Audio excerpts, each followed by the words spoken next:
It's me, Jeronimo, the showbiz freak, here to keep you informed on the latest showbiz news. A first glimpse of Ben Affleck's Batman suit was made public, the new Star Trek reboot has found its director, the full-length trailer for Chris Nolan's Interstellar was released, the great Martin Scorsese is offering opportunities to first and second-time movie makers, and of course, Cannes Film Festival was last week. So, I'm changing my tune on Ben Affleck as Batman because he looks like he bulked up big time to play the role of Bruce Wayne. I'm putting my trust in director Zack Snyder, even though tweeters were trashing the color of the suit and the goofy little ears on its head.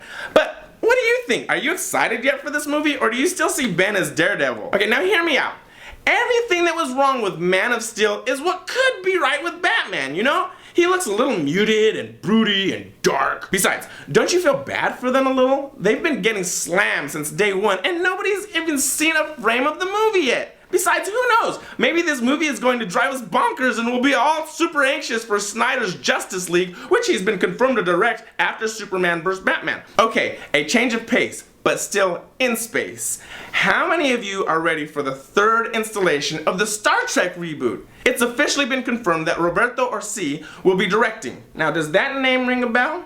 It should! He and his writing partner, Alex Kurtzman, have been a force in Hollywood for years, starting off writing for 90s shows like Hercules and Xena. They stayed in the TV game, writing and producing shows like Alias, Fringe, and Sleepy Hollow, and penning huge franchises like Transformers and the Amazing Spider-Man reboot. This duo proves that there's not one path to success in Hollywood, so make your own. I guess Orci now feels ready to helm his very own film, and it should be interesting. The Star Trek reboot films have been really good, but they've struggled financially compared to other big franchises. Maybe Paramount thinks Orci will add a fresh take on it while J.J. Abrams, who will still produce, focuses on Star Wars. Oh yeah, they're making a new Star Wars. Luke, I am your grandfather. Well, since we're in space, we may as well stay here because the most anticipated movie of the year, full-length trailer has dropped. You can watch it in the link below and tell us what you think. But warning,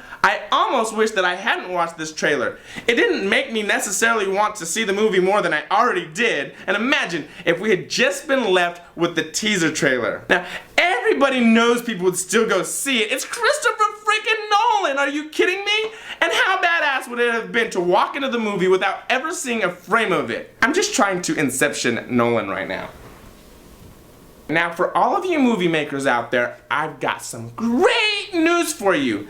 The legend himself, Martin Scorsese, announced that he will be working on a film fund for first and second time movie makers. Each movie will be funded for about $5 million or less. And this is great, great, great news because so many talented movie makers are cropping up from everywhere, like Destin Cretton, who made his masterpiece Short Term 12 for less than a cool meal, proving that you just have to do it. Just get out there and make your movie without a budget or with a budget. Just make it so people like me can stay entertained. Now, after you make your movies, you may want to submit them to film festivals, which is a great way to build buzz around your dream. And perhaps you can get a distribution deal if you don't have one already. There are thousands of annual festivals, but the major ones are Sundance, Tribeca, and Cannes, which was just last week, as I mentioned earlier. And the movie that everybody was talking about in France was Nicole Kidman's Grace of Monaco, which has been troubled from the beginning. It was supposed to premiere at the end of last year to be in contention for an Oscar, but was pulled by the distributor, the Weinstein Company. At Cannes, the reviews have been positively